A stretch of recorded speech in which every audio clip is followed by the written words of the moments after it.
Hello and welcome to the 12 Months to Marathon podcast with me, John Hill, the running podcast for the over 35s with Marathon Dreams. Episode 14, Comparison Really Is the Thief of Joy. I've probably mentioned this on about 5 of the previous podcasts, and I wanted to do it on its own, basically, and just talk about comparison and how to make the comparisons accurately. I did a reel on my Instagram the other day, 12 Months to Marathon, remember to follow me over there, about potentially coming off tracking apps, and that got quite a few views and quite a few comments on, so it tells me that there's a potential issue here in the background, so I'm going to talk about that in a second. Now, what's going on with me at the moment? So as you know, I've been currently training for High Rocks, which is on the 26th of October here in sunny Birmingham. Training's going really, really well. I feel strong because I've been resting and recovering quite well alongside just doing the actual training itself, and yeah, feeling good about that. The hamstring recovery's gone well. I've followed the advice given by my physio. Please refer back to previous podcasts, pay attention about why you should go and see a physio if you've got an injury, and I'm feeling pretty good. I've entered a marathon, so I've entered my spring marathon, which is the Great Welsh Marathon on the 16th of March, which is a flat route alongside the coast, starting in southwest Wales, not far from Tenby, which was a wonderful holiday destination I had as a kid. One of the guys in my running coaching program is also doing it, so he suggested it, and I thought, why not? I've not done one in Wales yet. I've done loads in England, 2 in Scotland, a few abroad, so I thought, yeah, why not? We'll try Wales, and we'll get cracking on that. So my instinct at the moment is to go for another sub 3. I think, I want to perform at that level and just see where we go. PB, well, that's a different conversation because my PB currently is 2:56, which was a gargantuan achievement on the day, but definitely I would want to have a pop at a sub 3 and train for that to give myself something to aim for and also push myself a little bit. So let's get into it then. Comparison really is the thief of joy. Now, I did a brief bit on this in a previous podcast, and there's been varying people that I've read and studied that have explained the best way to make comparisons. And there are 2 actually. Jordan Peterson said, compare yourself to the person you were yesterday, not somebody else today, which is a really good way of putting it. Another good way of putting it is you should always compare downwards, not upwards. And what that means is 2 things actually. Firstly, there's a level of gratitude. Like, for example, where you are in life, probably if you're listening to this, if you've got a roof over your head, all that sort of stuff, people around you, you know what I mean, you're in a pretty solid position, then you're doing better than a lot of people on the planet, let's be honest. And a level of gratitude sometimes is needed just for the fact that, you have got a roof over your head, you may have a family, you can pay your bills, you can do all these sort of things, you've probably got a job, that sort of stuff. You're ahead of quite a few people, so there's a level of gratitude there, and no matter how hard it gets, sometimes you can always find something to be grateful for, and that's certainly not diminishing challenges that we all face in life, but you can certainly be grateful. And I think gratitude is the first way to try and eliminate comparison, because you can say, well, what position am I in here? And one really good way to utilise gratitude is to make a gratitude list every day, write down all the things you're grateful for, but also say to yourself, well, can I change things? Have I the ability to change things? And if you've got the physical ability to go out and change something, then you're in a pretty good spot. And I think that's where you can utilise gratitude to help fight comparison. The second way to compare downwards is to say, where have I come from here? And I forget this sometimes when I beat myself up about things. When I was 28 years old, I was a mess. Compared to now, I was a mess. And one of the best things about losing weight for me, and I've always said this and I'll always maintain it, one of the best things about losing weight for me was you'll be surprised what you actually can control.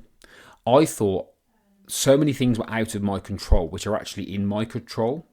And that was the most profound thing, because I realised that I could control my sleep, I could control my stress levels, I could control my diet, I didn't have to smoke, I don't have to drink. You can do all those things if you want to, it's a free country and you've got a choice to make, but you don't have to. And I realised that I could control more than I could control. So when I look back at my own personal journey and compare downwards and compare to where I've come from, it's quite incredible. And I don't mean that in a grandiose way. I mean, at 28 years old, I was 5 stone heavier than I am now, 30 odd kilos for you metric types. And then I was, 5 stone heavier than I am now, smoking 15, 20 cigarettes a day. And And a bit of a mess. So I look at where I've come from, and it is quite an incredible journey. So I think sometimes we have to just go, right, for step one to comparison being the thief of joy is to say, right, number one, what am I grateful for? What do I have? Can I change things? And B, where have I come from? Because for some people, getting out of bed is an achievement. Now, I posted this in my running community the other day. I said to the guys, I said, showing up is showing up. Running a mile is showing up. Running 10 miles is showing up. Showing up is showing up. And sometimes, if you make progress, then you need to remember that that's progress for you. I'll give you an example. Let's say you haven't run for a month and you go out and run a mile. Well, that's massive progress because you haven't run for a month. But if you then jump straight onto an app or jump straight onto social media, you're going to end up comparing yourself to somebody that's not basing their success on your metrics and vice versa. You have to base your success on your metrics. And this is really big. And Mark Manson wrote a book called The Subtle Art of Not Giving a Fuck, which is what the name of the book is. And it's a really good book to read. And he talked about metrics, and he said you need to base your success on your metrics. What are your metrics? And you're not going to find those metrics on social media, and you're not going to find those metrics arguably on apps like Strava, because you're going to compare yourself to other people. And I've told the story before about a really nice bloke who I unfollowed on Instagram who I don't know personally because he ran faster than me. That's got zero correlation or consequence to my own personal performance. How fast somebody else runs, how far somebody else runs, has got no value to me whatsoever. What has got value to me is what I'm trying to do and what that actually means to me. And that's the question I would ask you. What does it mean to you to do what you want to do? If you're looking at a lot of people that I'm speaking to at the moment are looking at spring marathons, right? What does that mean to you to do that? If it's your first one, what's that going to mean? If it's a big one, if you're doing, say, a London, what does that mean to you? Ask yourself that question. Not what it means to anybody else. What does it mean to you? Because let's say sometimes people don't mean to do it, but they say silly things like, they'll say something like, oh, that was slow, or something like that, and they don't mean it. They just don't understand. Because if your goal is to finish a marathon and you finish it, well, based on your metrics, you've achieved what you set out to achieve. Do you understand? And sometimes we can all say, we can be critical and whatever else, but the problem is, real top athletes don't have the time to criticize other people because they're focused on being top athletes. I know a couple of people in various fields who are at the top of their game, and they're the nicest people you'll ever meet, because you know why? Because they're focused on them. They couldn't care about anybody else. They're focused on their performance. Nobody who's securing themselves and focused on their own performance would ever criticize you. The only person that's going to criticize you is you, and that comes from comparison.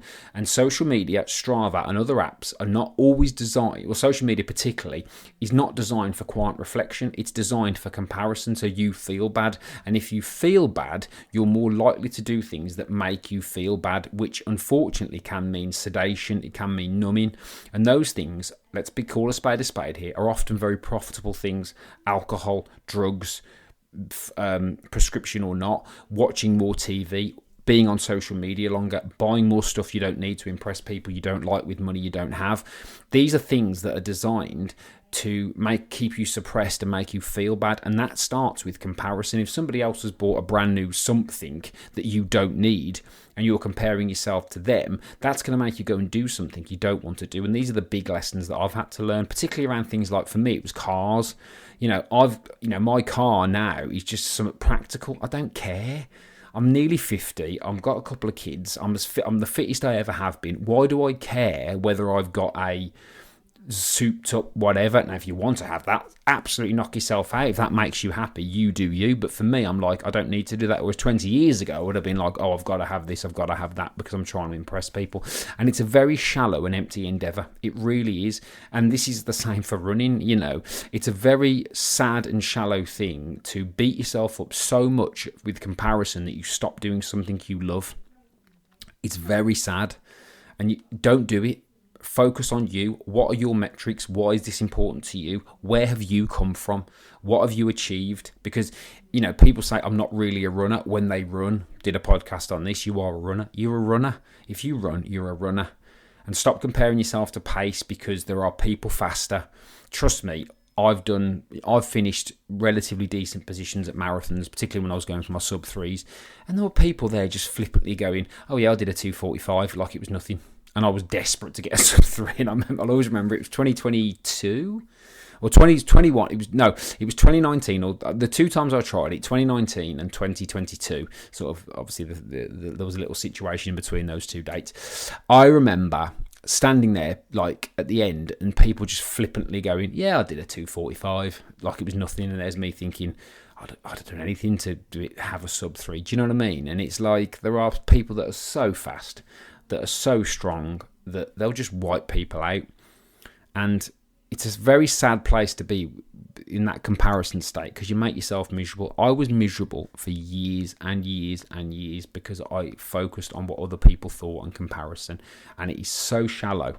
It is so shallow. It's also very human, which is another problem. It's very tribalistic. It's built into us to try and look at others and compare ourselves to others. But you've got to fight that yourself consciously. And if you need to come, like I said, and I'll tell you what I said on that Instagram reel, if you need to come off Strava, and you need to unfollow everybody you follow on Strava, or you need to come off social media or unfollow everybody you need to unfollow on social media, do it. Because I promise you, it's worth it. If it's going to stop you getting in a fog because you're comparing yourself to people that you really shouldn't be, it's that powerful, and I highly recommend that you do it and avoid it, because it's not good. It's not a good look for anybody. So hopefully that's given you something to think about, because sometimes you have to really make a stand and say, look, I need to do this for me. And you'd be amazed the amount of people who commented on that Instagram reel saying, "Oh, I've come off Strava, I've come off this, I've turned notifications off." And guess what? They're perfectly happy, because at the end of the day, my marathons, yes, I've got the medal, yes, I've got the photos, yes, I've got the memories. But crossing that finish line in Manchester, shiver down the spine incoming, doing my first sub 3, I was quite euphoric, and it was weird, and I cried because I had this thought come over me, and again, shiver down the spine. I had this thought come over to me of, how is this even possible based on where I started from? You know, and I didn't use that to go out and make anybody else feel bad or use it as some narcissistic thing. It just said to myself, and I'm looking up at it now, I'm looking up at the plaque that I got with my number and the medal and the times, and it's like, it blows my mind that an 18 stone, self-loathing, smoking mess that I was can do that. And that will stay with me always. The London Marathon, when I did that this year as I record this, will stay with me always. It was so special to me because I went back. I wasn't running, racing. I wasn't trying to kill myself. I was just trying to do what I could. And I loved every minute of it. And crossing that line and seeing the people cheering me and whatever else will stay with me always, because I've been in a place where that wasn't possible. And actually liking myself wasn't possible, which is always why you need to compare downwards, not upwards. And it's always why sometimes you need to make a stand and put your foot down and say, no, enough is enough. I'm coming off all these things. I need to do me, and I need to focus on me. And that's how passionately I feel about that. And I'm teaching to learn here, because I need to learn this as well. It's been a big lesson for me over the years. Comparison really is the thief of joy if it's done incorrectly. You can do it correctly if you're comparing yourself against the right benchmarks, but most of us don't. We compare ourselves to the wrong metrics and the wrong benchmarks. So comparison, yes, it really is the thief of joy. Episode 14. I'll leave it there because I could go on for a while here, and I really don't want to. I want to leave these in bite-sized chunks. So thank you very much for listening. As always, I do appreciate it. Don't forget to like the podcast, share the podcast, and drop me a like. Love, heart, or a review wherever you get your podcast from. Please share it as well with your friends. If you've got any running people that need to hear this message, I'd appreciate sharing it out. And don't forget, as always, to pop over to Instagram. Follow me over there, 12 Months to Marathon. And if you want to reach out to me over there and have a chat about anything to do with running coaching or anything like that, you can do it over there. I appreciate all the support and everybody that listens. Hopefully that's valuable. And thank you very much for listening. And go out and do you, be you, and achieve what you need to achieve for you. And you'll never look back. Thank you very much for listening, and I'll see you all very soon.